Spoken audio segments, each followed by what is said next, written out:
बारिश में टूटी छत के नीचे रहने वाला गरीब ससुराल। रोहन भाई, ये लोग राहुल के घर की छत को क्या कर रहे हैं? पता नहीं, शायद उनकी छत कहीं से टूट गई होगी।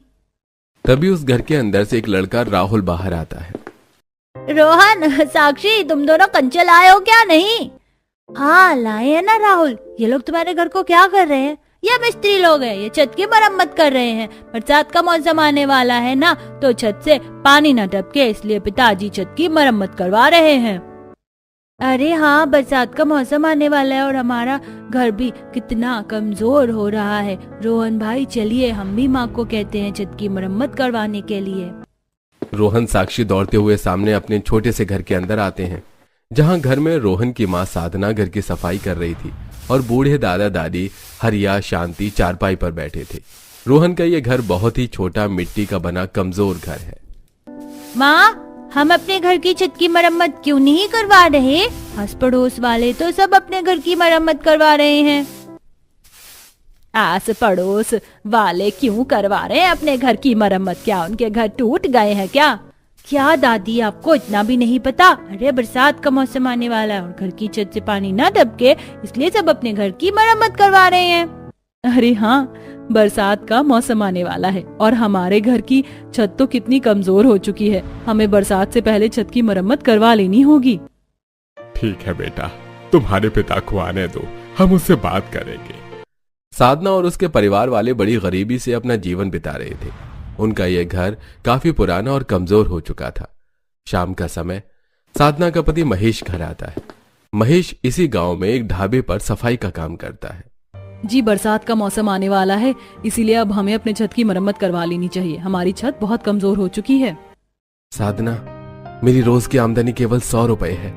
अब इतनी कम कमाई में मैं कैसे करवाऊं छत की मरम्मत? जी, मरम्मत तो करवानी ही पड़ेगी ना, वरना बारिश आएगी तो हमारा घर में रहना मुश्किल हो जाएगा। पूरी छत से पानी टपकने लगेगा। पर कैसे?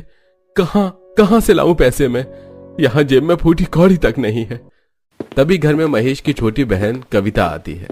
कविता, इतना समय कैसे लग गया तुझे आने में? माँ, वो पायल मुझे आने ही नहीं दे रही थी। उसके घर में सब मिस्त्री आए हुए थे। बरसात का मौसम आने वाला है ना, तो वो अपने घर की मरम्मत करवा रहे थे। थोड़े समय बाद सब घर में चटाई पर बैठकर खाना खा रहे थे। एक काम करते हैं, हम एक बड़ा सा प्लास्टिक कपड़ा लेकर आते हैं और उसे घर की छत पर बिछा देते हैं, जिसकी वजह से छत को पानी ही नहीं लगेगा। हाँ, ये ठीक रहेगा। मैं कुछ दिनों तक पैसों की व्यवस्था करता हूँ और एक बड़ा सा प्लास्टिक पेपर लेकर आता हूँ। बरसात का मौसम करीब था, इसलिए सब लोग अपने घर की मरम्मत करवा रहे थे।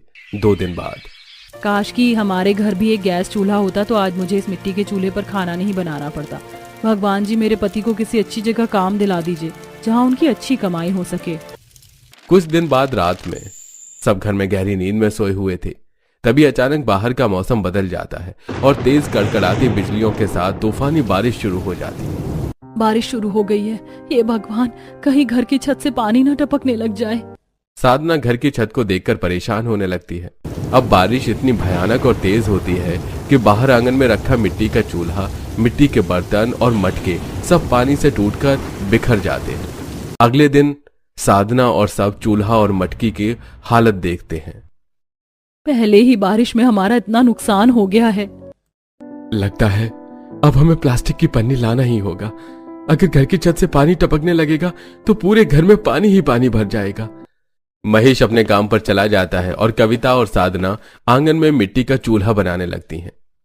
कविता, हम चूल्हे को अब घर के अंदर रखेंगे, क्योंकि बाहर बारिश के पानी से खराब हो जाएगा।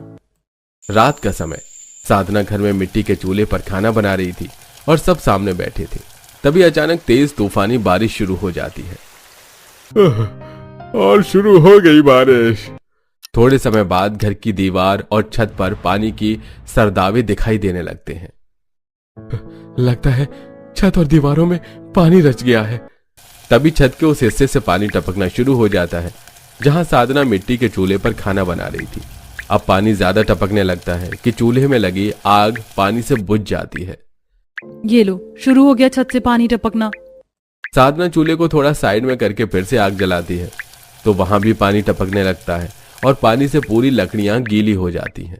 ये सारी लकड़ियां तो गीली हो गई हैं। तभी देखते ही देखते छत के हर हिस्से से बूंद बूंद पानी टपकना शुरू हो जाता है।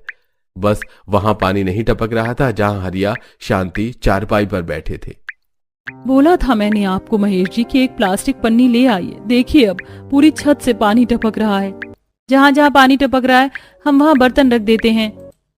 अब छत से पानी गिरने की वजह से साधना खाना नहीं बना पा रही थी। रात के 10 बजे घर की पूरी फर्श पानी से भीग चुका था और साधना कविता लगातार फर्श को कपड़े से साफ किए जा रहे थे। कब तक साफ करते रहेंगे हम फर्श? ना बारिश बंद हो रही है ना छत से पानी टपकना। बहू यहाँ पानी नहीं टपक रहा है, तुम सब यहाँ आकर सो जाओ, कल देखते हैं क्या करना है। माँ भूख लगी है। बेटा पानी के कारण मैं खाना नहीं बना पाई, आज रात भूखे ही सोना पड़ेगा। तभी दोनों बच्चे हरिया की चारपाई के नीचे सो जाते हैं और साधना कविता और महेश ये तीनों चारपाई के बगल में छोटी सी जगह में सो जाते हैं। अब रात भर छत से पानी टपकने से सारा पानी राशन और सामान में चला जाता है। अगले दिन बारिश बंद हो चुकी थी। सारे राशन के अंदर पानी चला गया।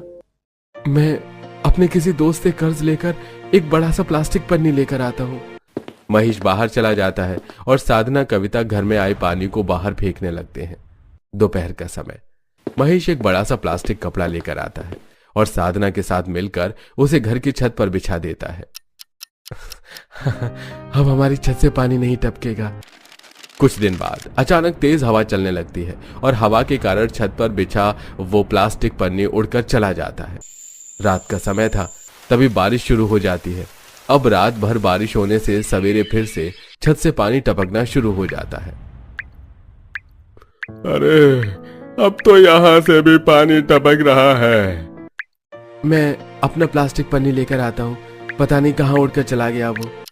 महेश घर के पीछे से अपना पन्नी उठाकर ले आता है और तेज बारिश के कारण घर की अब खिड़की टूट जाती है और खिड़की से पानी घर के अंदर आने लगता है। महेश जी उस कपड़े को खिड़की के पास लगा दीजिए। महेश जैसे तैसे उस कपड़े को कील से खिड़की के पास दीवार पर लगा देता है, जिसके बाद खिड़की से पानी आना बंद हो जाता है। बेटा यहाँ छत से कितना पानी टपक रहा है, इसका भी कुछ कर, यहाँ बैठा भी नहीं जा रहा। तभी अचानक छत का एक छोटा सा हिस्सा पानी के कारण टूटकर रसोई के बर्तन और राशन पर गिर जाता है। अरे बाप रे! अरे ये छत कैसे टूट गई? चलो सब मिलकर बाहर निकालो इसे। सब घर के बाहर आंगन में उस प्लास्टिक पन्नी के अंदर बैठे कांप रहे थे। ये क्या हो रहा है जी हमारे साथ? कुछ देर बाद बारिश बंद हो जाती है। तभी सब घर के अंदर आते हैं तो घर में चारों ओर पानी भर चुका था और सारा सामान पानी में तैर रहा था। पूरा सामान पानी में बह रहा है। तभी साधना और सब घर का पानी बाहर फेंकने जाते हैं। करीब 3 घंटे बाद सबने पूरे घर की अच्छे से सफाई कर दी थी। महेश जी अब इस छेद का क्या करें? अगर फिर से बारिश हुई तो फिर से घर में पानी आ जाएगा। हम ये प्लास्टिक उस टूटे हिस्से पर लगा देते हैं।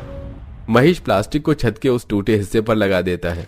कुछ दिन बाद रात में हमारा बहुत नुकसान हो गया जी, घर में राशन भी नहीं है। बारिश के कारण मैं ढाबे पर भी नहीं जा पाया। तभी बाहर फिर से बारिश शुरू हो जाती है। अब उस टूटे हिस्से से प्लास्टिक के अंदर से पानी घर के अंदर आ रहा था। पानी के दबाव से भी वो प्लास्टिक पन्नी फट जाती है और घर में पानी आने लगता है। अरे ये पन्नी कैसे फट गया?